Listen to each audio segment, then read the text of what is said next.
Դորզալգիա, մեջքի ցավ, M54։ Հարգելի գոլեգաներ, այս կոդը հիմնականում վերաբերում է այն իրավիճակներին, երբ մենք գործ ունենք այսպես կոչված իդիոպաթիկ մեջքի ցավի հետ, չբարդացած ռադիկուլար ցավերով, սեղմումով, կոմպրեսիայով արմատիկների։ Այն վերաբերում է իհարկե երկու սեռերին էլ, լինում են նաև իհարկե բարդացած ընթացքով դեպքեր, եւ հիմնականում, երբ խոսում ենք սրա մասին, դա քրոնիկ վիճակ է, եւ սովորաբար այն պահանջում է արտահիվանդանոցային պայմաններում բուժում։ Իհարկե կան տարբեր ուղեցույցներ, հիմնականում այս ոլորտը վերաբերում է նեղ մասնագիտական նյարդաբանական, ռևմատոլոգիական, երբեմն նաև նյարդավիրաբուժական իհարկե պրակտիկային։ Պացիենտները կարող են նշել տարբեր բնույթի ցավեր, հիմնականում խոսքը գնում է գոտկային հատվածի ցավերի մասին, երբեմն կարող են լինել ճառագայթումներ դեպի որոշ հարակից հատվածներ, մեջքի հատված, ավելի ստորին հատվածներ, իհարկե եթե արդեն ճառագայթումը գնում է դեպի ստորին վերջույթ, օրինակ, այդ դեպքում խնդիրը բարդանում է հնարավոր այլ պաթոլոգիայով, օրինակ սկավառակների խնդիրներով եւ համապատասխան ռադիկուլար կոմպրեսիայով։ Զննումը հիմնականում իրականացվում է համապատասխան նյարդաբանական ռեֆլեքսների զգացողական շարժողական համակարգի ստուգման միջոցով, կա այդպիսի հայտնի թեստ Լասեգի թեստը, որը շատ լավ գիտեն մասնագետները, որը իրականացնելիս որոշակի մակարդակում ուղղված ոտքը բարձրացնելիս, եթե մենք ունենում ենք համապատասխան ցավային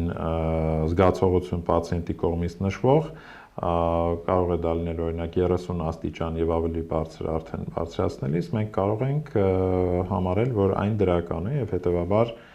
կասկածել օրինակ նաեւ կոմպրեսիոն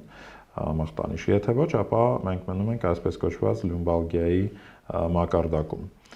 Հոսպիտալացման ցուցում սովորաբար քիչ է լինում, սակայն եթե կա շատ սուր ցավեր, ճողվածքի հետևանքով կարող է պահանջել օրինակ շտապ վիրահատական լուծում, հատկապես սեկվեստրացիայի ժամանակ եւ գուցե այլ ինչ-որ պաթոլոգիկ վիճակների, օրինակ ողերի կոմպրեսիոն կոտրված կարող է լինել եւ այլն, այդ դեպքում բնական է արդեն հարկավոր է մտածել հոսպիտալացման եւ համապատասխան բուժման եղանակների մասին։ Մենք կարող ենք այստեղ ներգրավել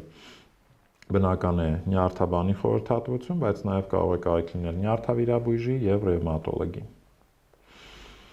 Լաբորատոր անալիզները սովորաբար ինֆորմատիվ չեն, մենք մնում ենք հիմնականում ընդհանուր ռուտին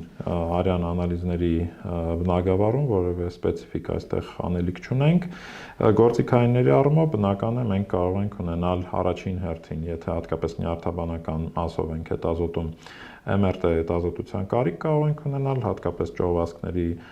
դիֆերենցման համար շատ արդյունավետ մեթոդ է, ինչպես գիտենք, նաև որոշ այլ բորբոքային պրոցեսները բացառելու համար միանշանակ, այլ հետազոտությունների համար կարող են ցուցված լինել այլ մասնագետների կողմից, ինչպես նշվեցի։ Բուժումը հիմնականում բնական է կարող է լինել դեղորայքային, պետք է նշել, որ շատ ուղեցույցներ համարում են, որ պացիենտին կարելի է եւ բուժում չնշանակել, քանի որ մեծ տոկոս դեպքերում, 70-80% դեպքերում այն որոշ ժամանակ անց անցնում է, եթե բարդացած մեջքի ցավ չէ,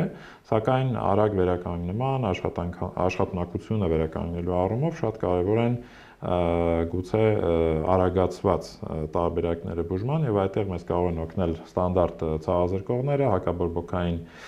ոչ ստերոիդայինները, կարող է լինել իբուպրոֆեն, մելոքսիկամ, կարող է լինել նապրոքսեն եւ այլ մոլեկուլներ, որոնք շատ լայն մենք կիրառում ենք։ Եթե դրանք օգնում են, իհարկե շատ լավ է, բայց նաև մենք կարող ենք մտածել ավելի քրոնիկ ցավերի ժամանակ կենտրոնական ցավազրկման մեխանիզմ ունեցող որոշ դեղերի մասին, օրինակ գաբապենտինոիդների շարքը, գաբապենտին, պրիգաբալին, նաև երբեմն կիրառվում են միորելաքսանտներ, հատկապես տոլպիրիզոնը, տիզանիդինը եւ բակլոֆենը որպես ամենահայտնի եւ տարբեր սիտուացիաներում մեզ օգնող միորելաքսանտներ։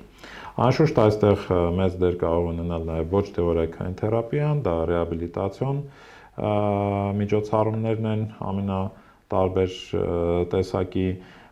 եւ երբեմն կարող է կարիք լինել տեղային կամ էպիդուրալ ներարկումների ցավազրկող կամ բլոկադաների։ Շնորհակալություն։